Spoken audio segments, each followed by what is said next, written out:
you already saw in the intro, I got my book of the month box. So this is an unboxing video because I haven't done one of these in a hot minute. So here we are. It is August. I actually picked these, I think on like the 30th or the 29th, something like that. So excited. Okay, so the first book is Zoraida Cordova's The Inheritance of Orquídea Divina. The blurb says, "The stars have shifted. The earth has turned. The time is here. I am dying. Come and collect your inheritance. The Montoyas are used to a life without explanations. They know better than to ask why the pantry never seems to run low or empty, or why their matriarch won't ever leave their home in Four Rivers. Not for graduations, not for weddings or baptisms, but when Orquídea Divina invites them to her funeral and to collect their inheritance, they hope to learn the secrets that she had held on to so tightly their whole lives. Instead, Orquídea is transformed into a ceiba tree, her limbs stretching into roots and branches, leaving them with more questions than answers.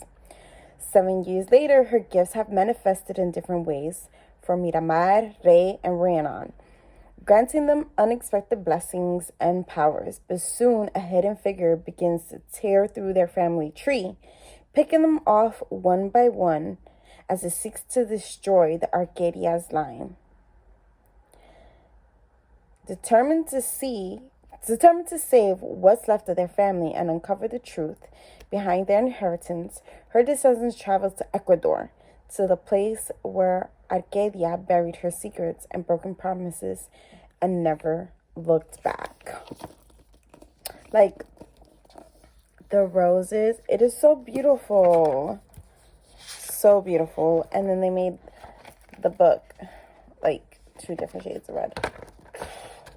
Pretty. I am a sucker for Book of the Month copybooks. Like, I don't know about you, but I love me some Book of the Month books. Next were extras. So I ended up picking The Last Apothecary by Sarah Penner. Another beautiful, beautiful book. This is a March pick that I didn't pick in March. A Forgotten History, a secret network of women, a legacy of poison and revenge. Welcome to The Lost Apothecary. Hidden in the depths of 18th century London, a secret apothecary shop caters to the unusual kinds of clientele.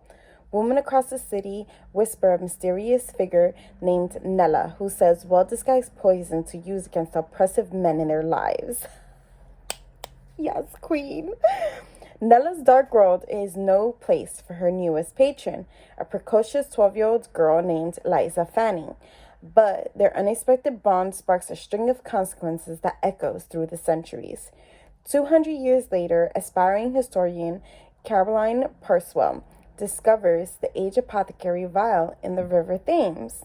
As she is newly grappling with the searing betrayal of her husband's infidelity, a curious research project is exactly the distraction Caroline needs. But when she discovers a link between the vial and London's long unsolved apothecary murders, Caroline's appended present soon collides with an explosive history, binding her fate to Nella's and Eliza's in a stunning twist that transcends the barrier of time. And I was like, why didn't that catch my interest in March? Like, it's crazy how sometimes like books will come out for you to choose in Book of the Month, and I'll be like, no. And then later on, I'll read the synopsis and like reviews, and I'm like, yes, I need that book. That's happened on these 2 extras. The next one is One Last Stop by Casey McQuiston. It's a love story, and she a thick love story. That's okay. Oh, she's pretty. It's gray. All right. Let's read the synopsis. For cynical 23-year-old August, moving to New York City is supposed to prove her right, that things like magic and cinematic love stories don't exist, and the only smart way to go through life is alone. She can't imagine how waiting tables at a 24-hour pancake diner and moving in with her too many weird roommates could possibly change that. And there's certainly no chance of her subway commute being anything more than a daily trudge through boredom and electrical failures. But then there's this gorgeous girl on the train, Jane. Dazzling, charming, mysterious, impossible Jane. Jane with her rough edges and soupy hair and soft smiles, showing up in a leather jacket to save August's morning when she needs it the most. August's subway crush becomes the best part of her day, but pretty soon she discovers there's one big problem. Jane doesn't just look like an old school punk rocker. She's literally displaced in time from the 1970s, and August is going to have to use everything she tried to leave in her own past to help Jane. Maybe it's time to start believing in some things after all. Casey McQuiston's One Last Stop is a magical, sexy, big-hearted romance where the impossible becomes possible as August does everything in her power to save the girl lost in time. And I was like, yes, and it's queer, like... I saw it and I was like, I mean, it's based in New York. It's on a train. Like, oh, what are the odds, you know? I'm a sucker for a good, like, gay romance in New York. So, I am here for it. Here for it. So, yeah, those were my 3 choices for Book of the Month for August.